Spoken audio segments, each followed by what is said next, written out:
Thank you for receiving us today and giving us the opportunity to be here with you and share this time in your lives. Practicing radical reconciliation is a difficult and painful task. It must not be equated with cheap grace. It is a call for complete accountability and responsibility by the offender and or the oppressor, and complete restitution whenever possible to the furthest extent. Radical reconciliation entails not only reconciliation among individuals, but also among communities and institutions. Radical reconciliation should facilitate an end to the oppression of women, minorities, and the poverty-stricken throughout the world, and serve as the beginning of a healing, restorative global community. We must take down the crucified people from the cross. Hospitality and reconciliation not only takes them down from the cross, it restores them and ensures their flourishing. Thus, radical reconciliation calls us to reach out to those who have been excluded, welcoming them into our community while respecting and affirming their unique identity. Through Christ, God reached out to all of us, sinners, who were excluded from his life and offered us communion with him.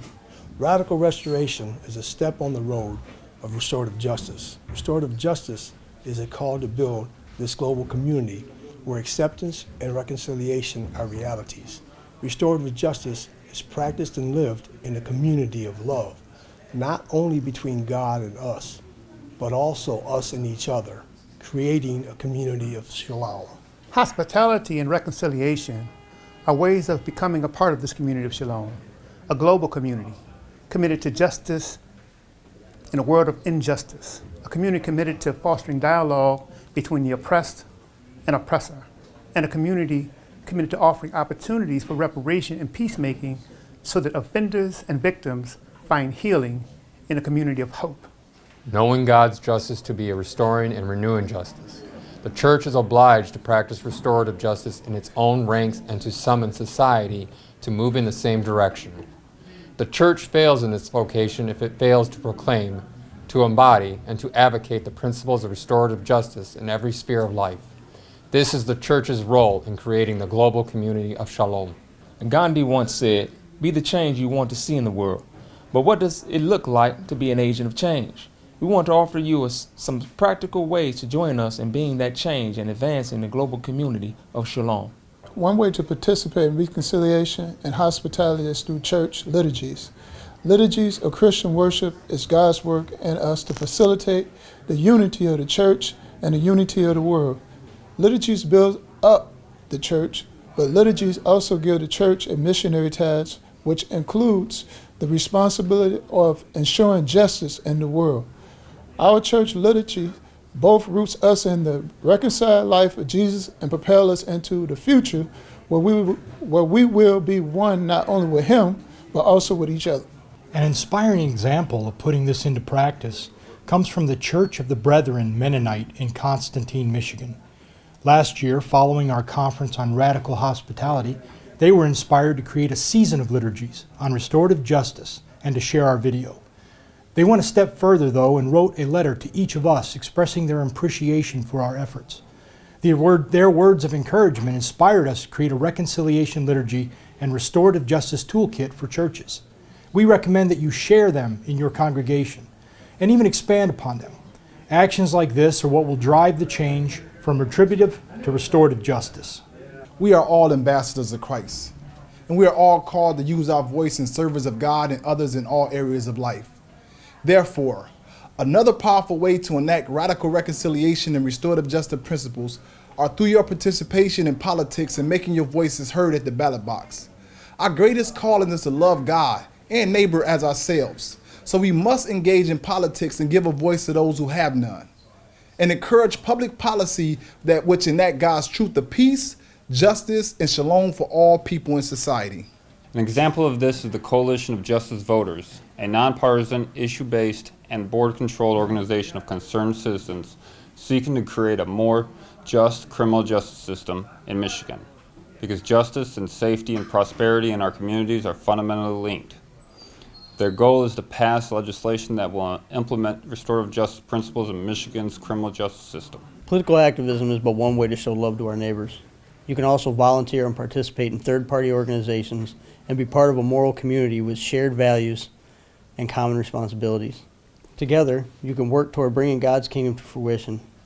These communities of volunteers bring together and develop relationships with people of all walks of life. As these relationships grow, they create new relationships and even networks of relationships, which fundamentally alter the community for the better. Stand in solidarity with us as we work to build a global community of shalom. We encourage you to go out and meet both victims and offenders. Nicholas Wolterstorff said, "It is above all empathy that energizes the struggle against injustice, not primarily duty and not primarily virtue. Empathy is invoked far more powerfully in most of us by being confronted with the faces and voices of the victims. We affirm both the victims and the offenders' humanity when we meet them face to face and hear their stories." An example of meeting the prisoner that resulted from the last conference was a joint venture between Hope College and Western Theological Seminary called the Hope Behind Bars Initiative. The Hope Behind Bars Initiative will use education and moral formation to rehabilitate prisoners. Victim advocacy and prisoner rehabilitation programs need your help, and if there's not one in your area, start your own. Remember these words by Margaret Mead. Never doubt that a small group of thoughtful, committed citizens can change the world. Indeed, it's the only thing that ever has.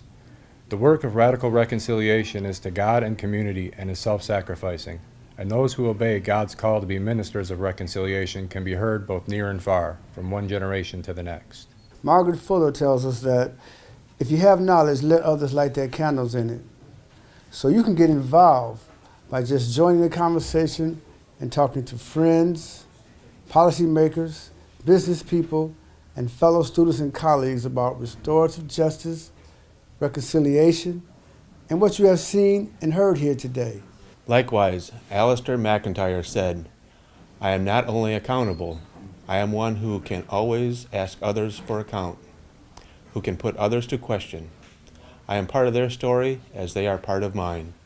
The narrative of any one life is part of an interlocking set of narratives, for the story of my life is always embedded in those stories of the community around me, from which I derive my identity."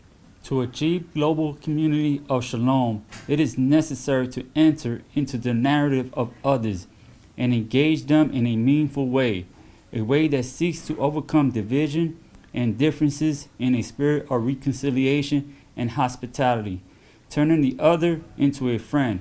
We are convinced that the best way to accomplish this is to spread the knowledge and light of Christ, reconciliation, and restorative justice with all those you encounter. When we engage in radical reconciliation and hospitality with the poor, the oppressed, the marginalized, and the suffering in the ways outlined above, not only will their lives be transformed, but our lives will be transformed as well. You will become a voice for those without a voice, speaking the truth when it is both uncomfortable and unpopular. You will become what Martin Luther King Jr. has called a transformed nonconformist. He said this hour in history needs a dedicated circle of transformed nonconformists, and asks that the saving of our world will come not through complacent adjustment of the conforming majority, but through the creative maladjustment of a nonconformist minority. Fidelity to Jesus and his commitment to radical reconciliation will affect every aspect of your life. It will affect the way you live, the way you embrace hardship, the kind of work you do, and all the people you encounter. Taking up our cross and following Christ will be nothing short of complete transformation.